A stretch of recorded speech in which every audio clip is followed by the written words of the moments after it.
فلما ان جاء البشیر القاہ علی وجہہ فارتد بصیرا، تو جب آیا خوشخبری دینے والا اور اس نے ڈالی قمیص یعقوب علیہ السلام کے چہرے پر تو آپ پھر سے ہو گئے دیکھنے والے۔ یوسف علیہ السلام کی قمیص چہرے پر ڈالتے ہی یعقوب علیہ السلام کی بصارت لوٹ آئی۔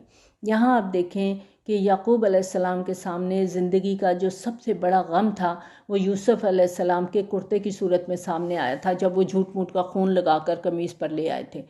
اور یوسف علیہ السلام کی یعقوب علیہ السلام کی زندگی کی سب سے بڑی خوشی یوسف علیہ السلام کے کرتے کی صورت میں نمودار ہوئی کہ ان کو اپنا بیٹا مل گیا۔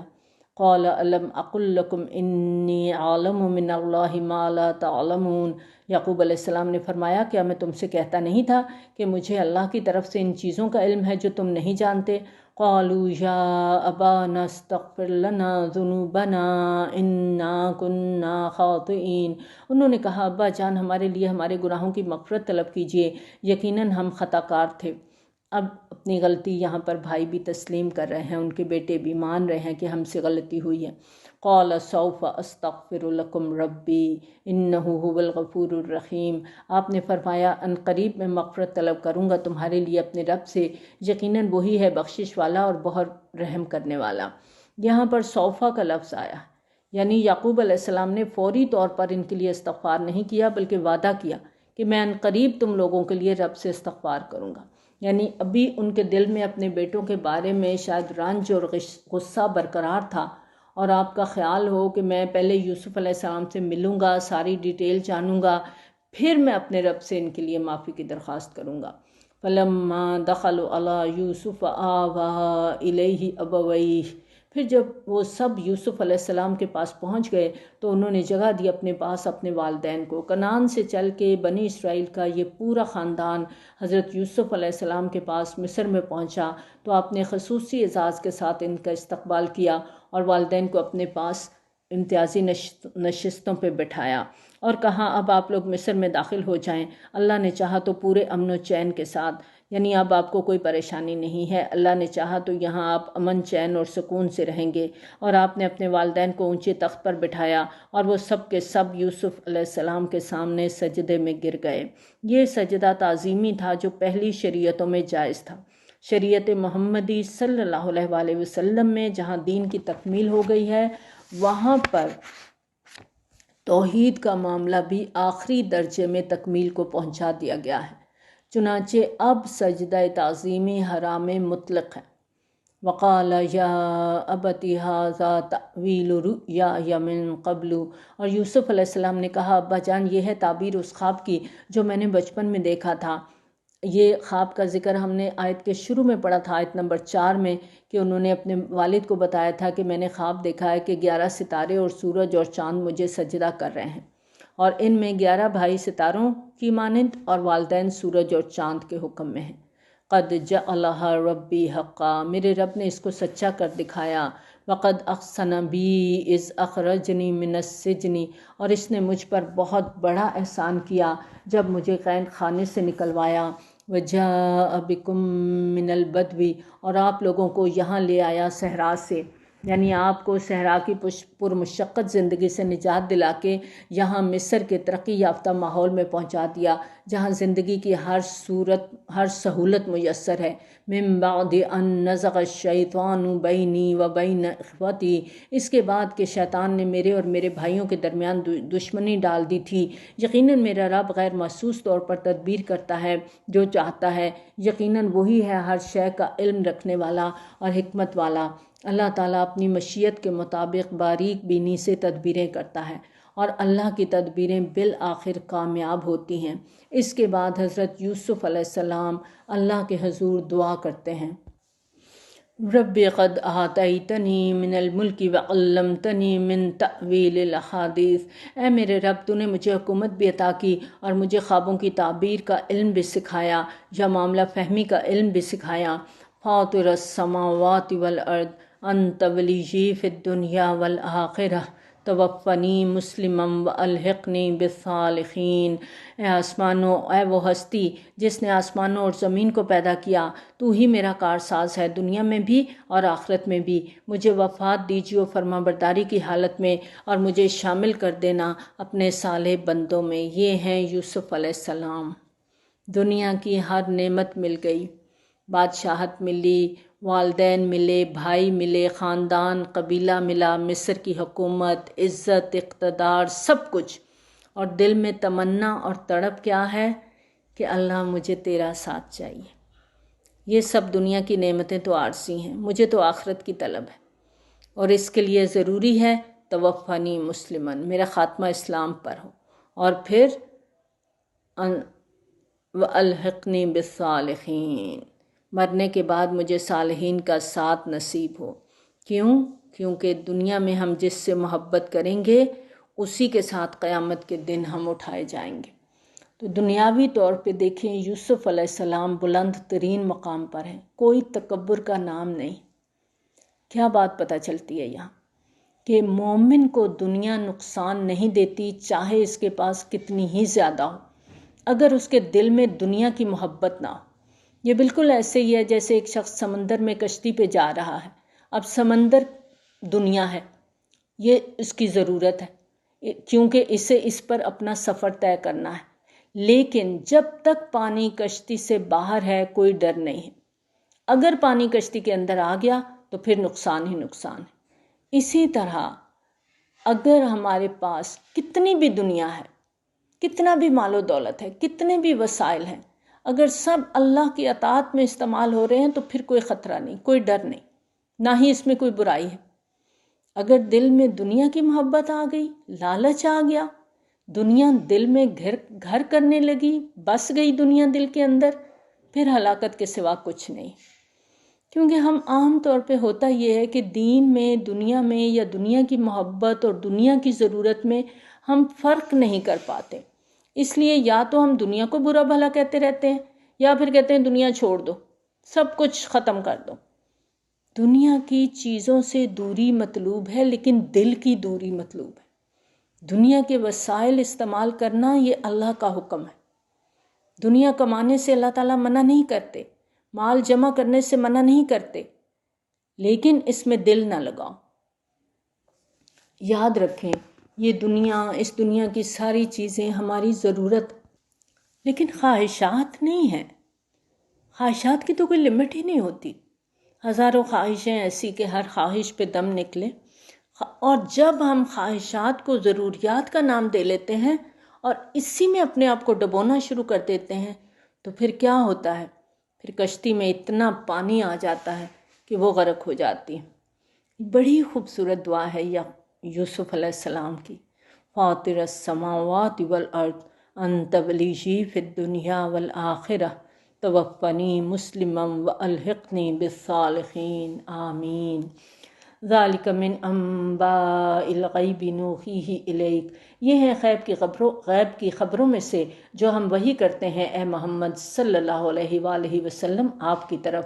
وما کنت لدیہم اذ اجمعوا امرہم وہم یمکرون، اور آپ ان کے پاس موجود نہیں تھے جب انہوں نے اتفاق رائے کیا تھا اپنے معاملے پر، اور جب وہ لوگ سازش کر رہے تھے، اور بہت سے لوگ ایمان لانے والے نہیں ہیں چاہے آپ کتنی ہی خواہش رکھیں۔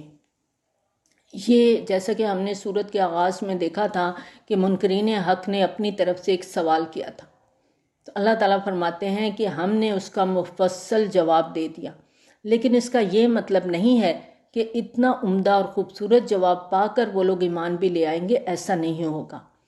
ان میں سے اکثر لوگ آپ صلی اللہ علیہ وآلہ وسلم کی شدید خواہش کے باوجود بھی ایمان نہیں لائیں گے۔ وما تسألہم علیہ من اجر، اے نبی صلی اللہ علیہ وآلہ وسلم آپ اس پر ان سے کوئی اجر تو نہیں مانگ رہے، ان ہوا الا ذکر للعالمین، یہ قرآن تو تمام جہان والوں کے لیے ایک یاد دہانی ہے، اور کتنی ہی نشانیاں ہیں آسمانوں اور زمین میں جن پر سے یہ گزرتے رہتے ہیں، لیکن یہ ان سے اعراض کرتے ہیں۔ زمین آسمان کی وسعتوں میں اللہ تعالیٰ کی بے شمار نشانیوں کو بار بار دیکھتے ہیں، لیکن نہ غور کرتے ہیں نہ سبق حاصل کرتے ہیں۔ وما یؤمن اکثرهم باللہ الا وهم مشرکون، اور ان میں اکثر لوگ اللہ پر ایمان نہیں رکھتے مگر اس طرح کہ شرک بھی کرتے ہیں۔ ہم سب کو اس آیت پر غور کرنے کی ضرورت ہے۔ شرک کا معاملہ بالکل واضح کہ جو ایک اللہ کے ساتھ دوسرے معبودوں پر ایمان رکھتے ہیں، مختلف ناموں سے ان کی پوجا کرتے ہیں، وہ شرک کر رہے ہیں۔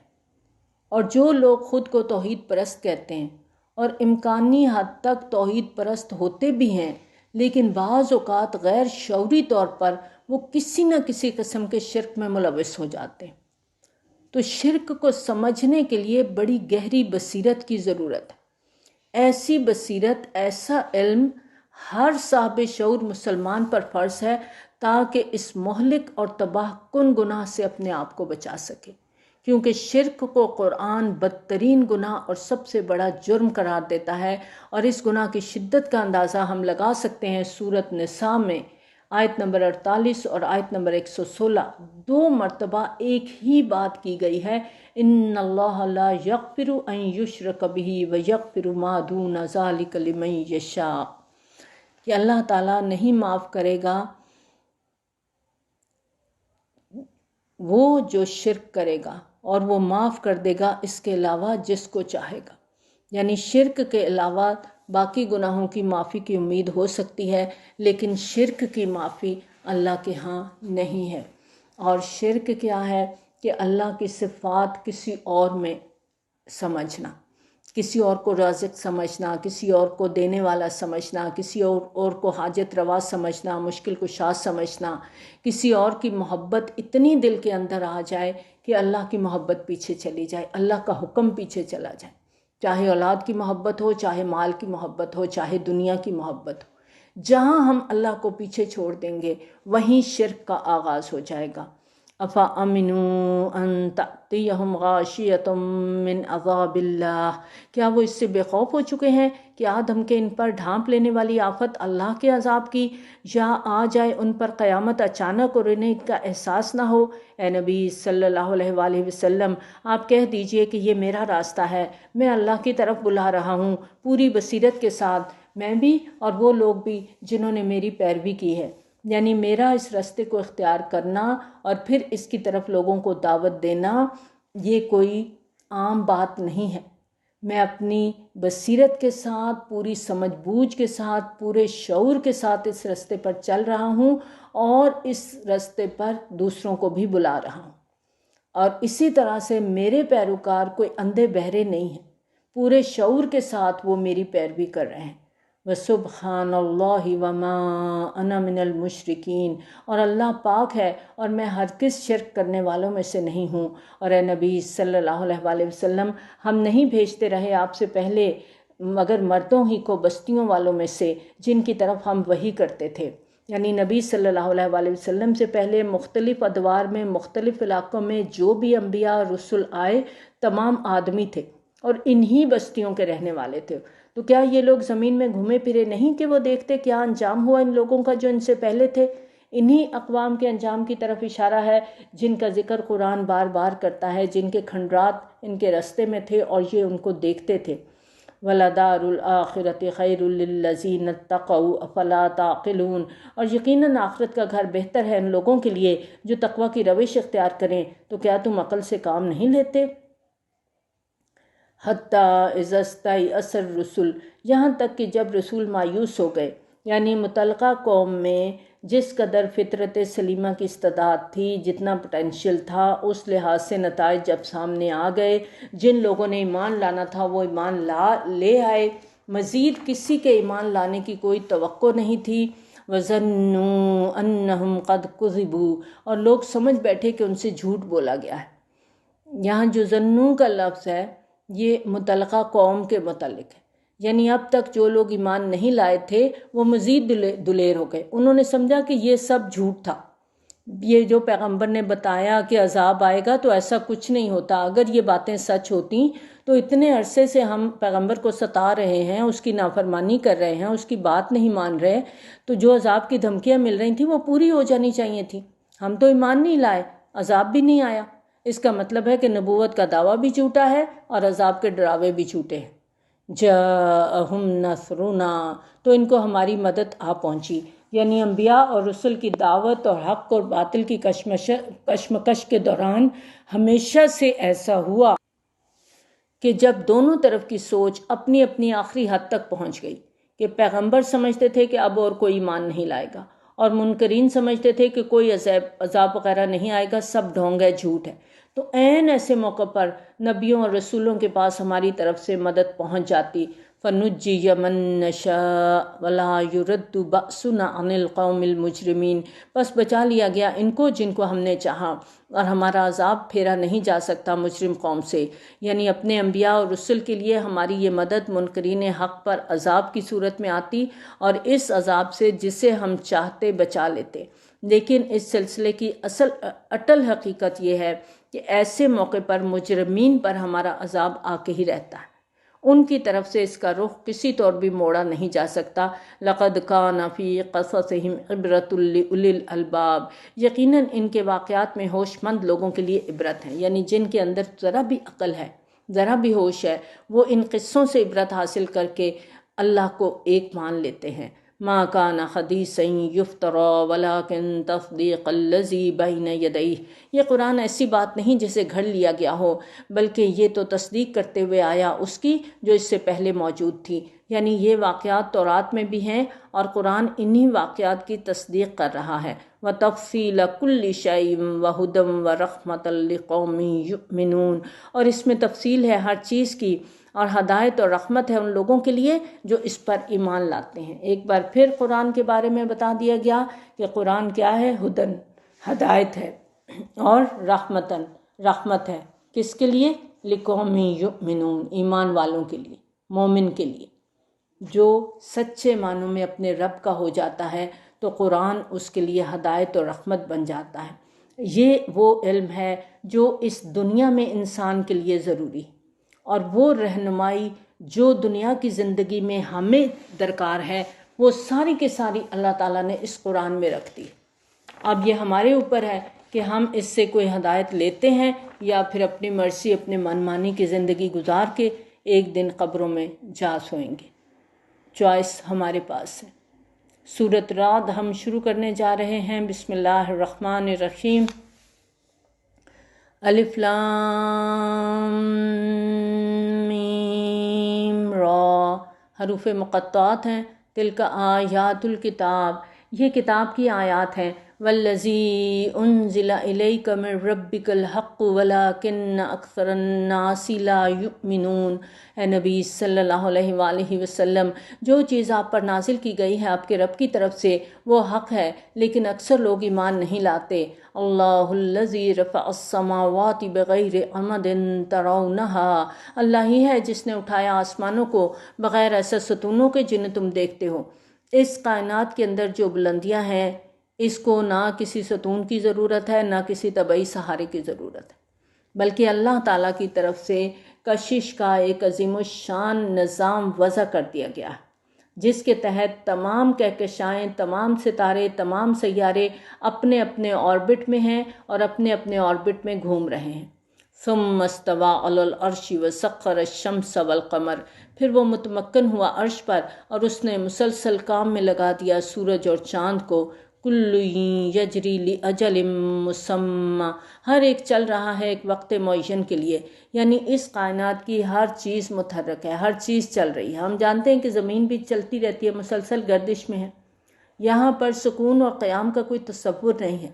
اور جو اہم چیز یہاں بتائی جا رہی ہے وہ یہ کہ کائنات کی ہر چیز کی مہلت مقرر ہے، ہر ستارے، ہر سیارے، ہر نظام شمسی اور ہر کہکشاں کی مہلت زندگی مقرر اور معین ہے، اور اسی طرح انسانوں کی بھی مہلت مقرر ہے۔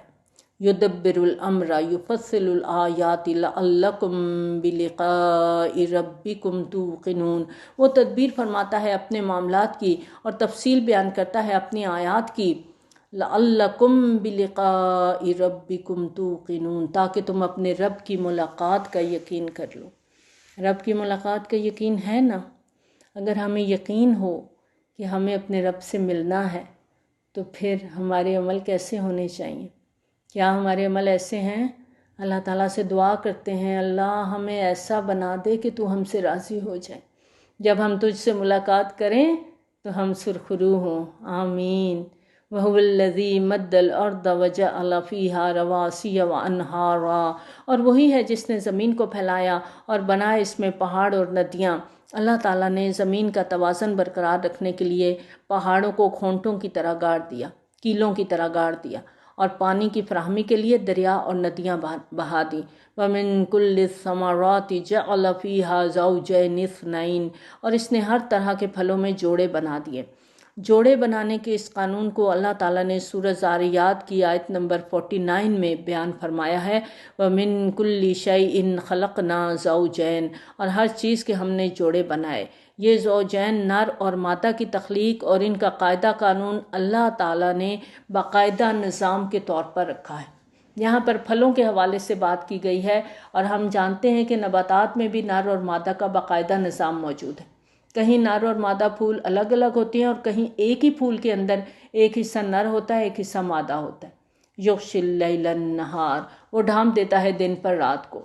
دن آتا ہے، اس کے بعد رات آ جاتی ہے، اور رات گزرتی ہے تو پھر سے دن شروع ہو جاتا ہے۔ ان فی ذلک لآیات لقوم یتفکرون، یقیناً اس میں نشانیاں ہیں غور و فکر کرنے والوں کے لیے۔ جو غور و فکر کرتے ہیں وہ اللہ تعالیٰ کی ان نشانیوں سے اپنے رب کو پہچان لیتے ہیں، وہ جان لیتے ہیں کہ کوئی تو ہے جو نظام ہستی چلا رہا ہے۔ اور زمین میں قطعات ہیں ایک دوسرے سے متصل، اور باغات انگوروں کے اور کھیتیاں اور کھجور کے درخت جڑوں سے ملے ہوئے بھی ہیں اور الگ الگ بھی، انہیں ایک ہی پانی سے سیراب کیا جاتا ہے۔ اس کے باوجود ہم کسی کو کسی پر فضیلت دے دیتے ہیں ذائقے میں۔ ایک ہی زمین میں ایک ہی جڑ سے کھجور کے 2 درخت اگتے ہیں، ایک ہی پانی سے سیراب ہوتے ہیں، لیکن آپ دیکھتے ہیں کہ کھجوروں میں بھی اپنے اپنے ذائقے ہیں، اپنی اپنی قسمیں ہیں۔ ان فی ذلک لآیات لقوم یعقلون، یقیناً اس میں عقل والوں کے لیے نشانیاں ہیں۔ اور اگر تمہیں تعجب کرنا ہے تو قابل تعجب ہے ان کا یہ قول کہ کیا جب ہم مر کر مٹی ہو جائیں گے تو کیا ہم ازسر نو وجود میں آئیں گے؟ یعنی کفار کا مرنے کے بعد دوبارہ جی اٹھنے پر تعجب کرنا بذات خود باعث تعجب ہے کہ جس اللہ نے پہلی مرتبہ تم لوگوں کو تخلیق کیا ہے، پوری کائنات بنائی ہے، ایک ایک چیز پر حکمت طریقے سے بنائی ہے، اس کے لیے یہ تعجب کرنا کہ وہ ہمیں دوبارہ کیسے زندہ کرے گا، یہ تو سوچ ہی اپنی جگہ پہ بہت مضحکہ خیز ہے۔ تم کیسے یہ سوچ سکتے ہو کہ جو رب ایک بار بنایا، جس نے اتنی بڑی کائنات بنائی، اتنا صحیح نظام چلایا، دن رات کا نظام ہے، سورج چاند کا نظام ہے، ہواؤں کا، بارش کا، پانی کا، تو اس رب کے لیے تمہیں دوبارہ پیدا کرنا کیا مشکل ہے؟ اولئک الذین کفروا بربہم، یہی وہ لوگ ہیں جنہوں نے اپنے رب کا انکار کیا۔ دوبارہ جی اٹھنے کے عقیدے سے ان کا یہ انکار اللہ کے وجود کا انکار ہے، اس کی قدرت علی کل شیء قدیر ہونے کا انکار ہے۔ وَأُولَئِكَ الْأَغْلَالُ فِي أَعْنَاقِهِمْ وَأُولَئِكَ أَصْحَابُ النَّارِ ہم فیہا خالدون، اور یہی وہ لوگ ہیں جن کی گردنوں میں طوق پڑے ہوئے ہیں، اور یہی جہنمی ہیں، اس میں رہیں گے ہمیشہ ہمیشہ۔ اور یہ لوگ جلدی مچا رہے ہیں آپ سے برائی کے لیے بھلائی سے پہلے۔ یہ کفار مکہ نبی صلی اللہ علیہ وآلہ وسلم سے بڑی ڈھٹائی کے ساتھ بار بار مطالبہ کرتے تھے اور کہتے تھے لے آئیں ہم پر عذاب، جس کی آپ ہمیں دھمکیاں دیتے ہیں۔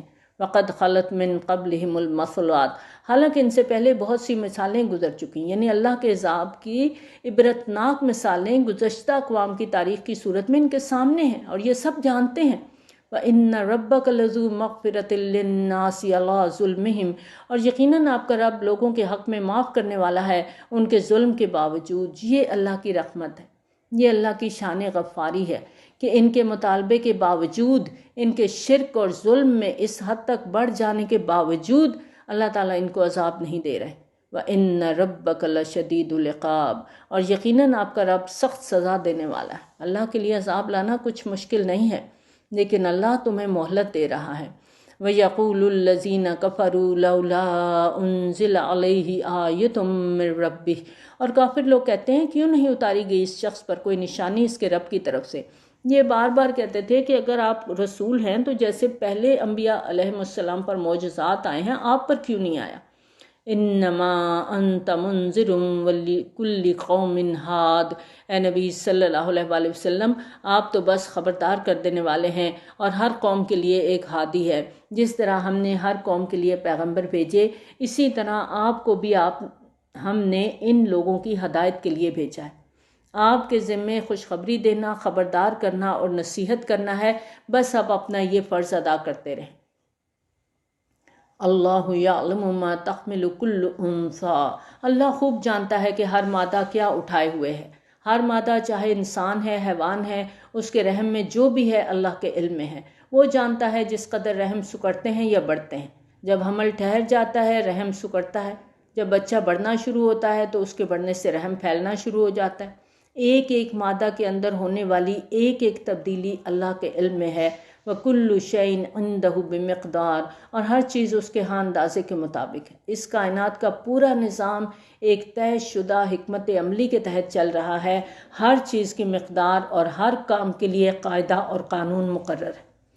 عالم الغیب والشہادۃ الکبیر المتعال، وہ جاننے والا ہے غیب اور ظاہر کا، وہ بہت بڑا اور بہت بلندی والا ہے۔ اس کے علم میں برابر ہے تم میں سے جو بات دل میں چھپائیں اور جو بلند آواز سے ظاہر کریں، اور وہ جو رات کی تاریکی میں چھپے ہوئے ہوں اور جو دن کی روشنی میں چلتے پھرتے ہوں، یعنی غیب کی صورت ہو یا ظاہری صورت ہو، اللہ کے علم کے سامنے سب برابر ہیں۔ تم چوری چھپے کوئی بات کرتے ہو، اپنے دل میں کوئی کینہ بغض رکھتے ہو، ہر چیز، ہر کیفیت، ہر آن اللہ کے سامنے ظاہر ہوتی ہے۔ لَهُ مُعَقِّبَاتٌ مِّن بَيْنِ يَدَيْهِ وَمِن خَلْفِهِ يَحْفَظُونَهُ مِنْ أَمْرِ اللَّهِ، اس انسان کے لیے باری باری آنے والے پہرے دار مقرر ہیں جو اس کے سامنے اور اس کے پیچھے سے اس کی حفاظت کرتے رہتے ہیں اللہ کے حکم سے۔ پہلے سورۃ الانعام کی آیت نمبر 61 میں ہم نے پڑھا وَيُرْسِلُ عَلَيْكُمْ حَفَظَةً، کہ اللہ تعالیٰ اپنی طرف سے تمہارے اوپر محافظ بھیجتا ہے۔ یہ اللہ تعالیٰ کے مقرر کردہ فرشتے ہیں، اللہ کی مشیت کے مطابق ہر وقت انسان کی حفاظت کرتے رہتے ہیں یہاں تک کہ اس کی موت کا وقت آ جاتا ہے۔ ان اللہ لا یغیر ما بقوم حتی یغیروا ما بانفسہم، یقیناً اللہ کسی قوم کے حالات نہیں بدلتا جب تک کہ وہ خود نہیں بدل دیتے اس کیفیت کو جو ان کے دلوں میں ہے۔ انسان اپنی باطنی کیفیت کو بدلیں گے، اس کے لیے محنت کریں گے تو اللہ کی طرف سے بھی آپ کے معاملے میں تبدیلی کر دی جائے گی۔ خدا نے آج تک اس قوم کی حالت نہیں بدلی، نہ ہو جس کو خیال آپ اپنی حالت کے بدلنے کا۔ پہلے کوشش ہمیں کرنی ہے، پہلا قدم ہمیں اٹھانا ہے۔ ہدایت کی طرف پہلا سٹیپ ہم اٹھائیں گے تو اللہ کی مدد آئے گی، اور پھر اللہ تعالیٰ راستے آسان کرتے چلے جائیں گے۔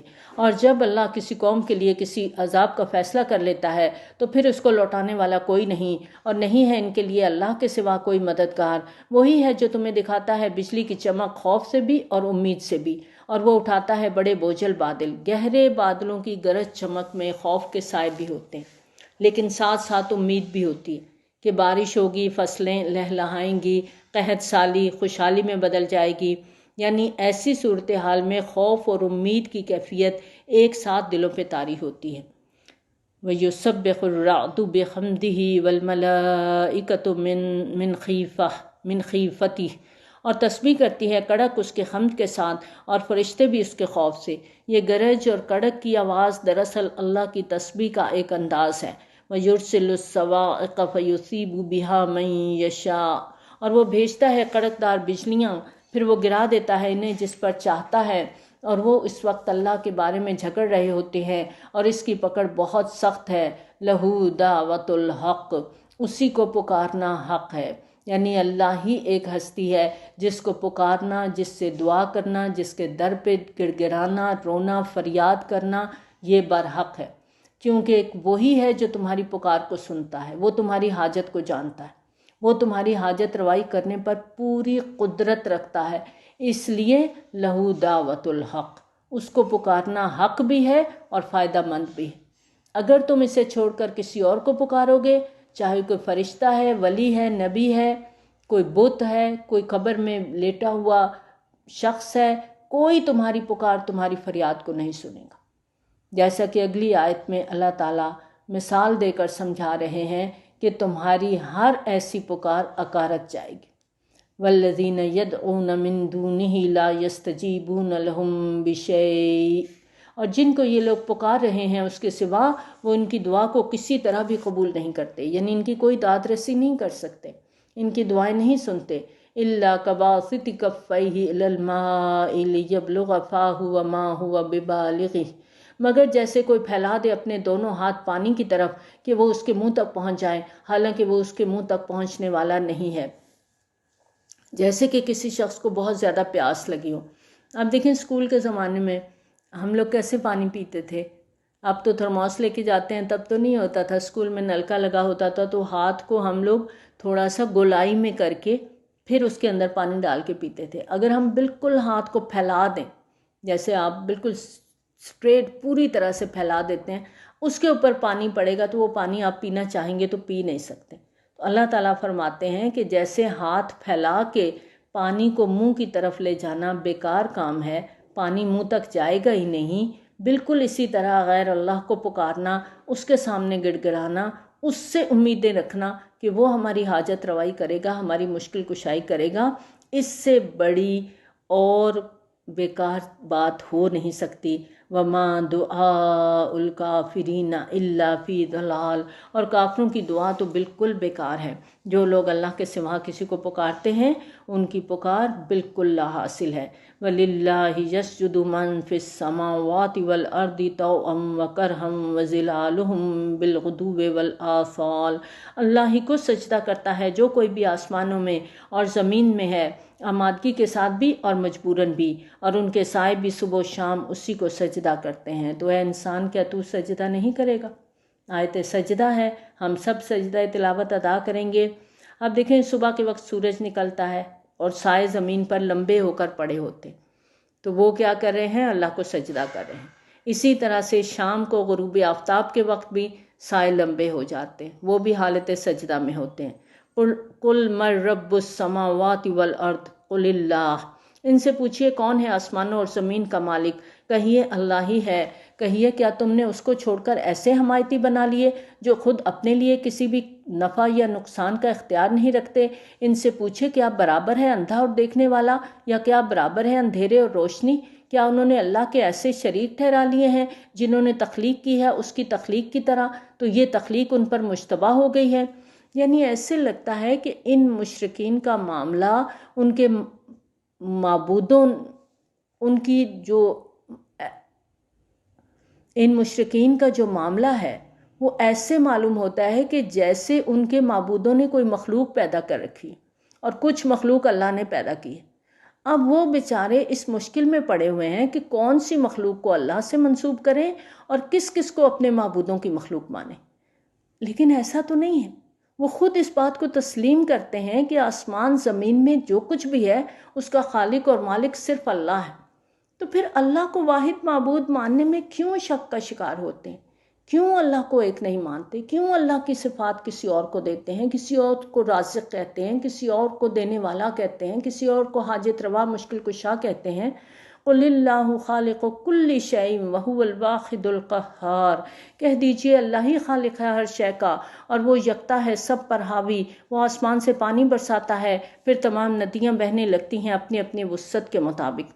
یہ قرآن حجاز میں نازل ہو رہا تھا تو زیادہ تر مثالیں اسی سرزمین سے دی گئی، اور اس مثال میں بھی علاقہ حجاز کے پہاڑی سلسلوں اور وادیوں کا ذکر ہے کہ جب بارش ہوتی ہے تو ہر وادی میں اس کی وسعت کے مطابق سیلابی کیفیت پیدا ہو جاتی ہے۔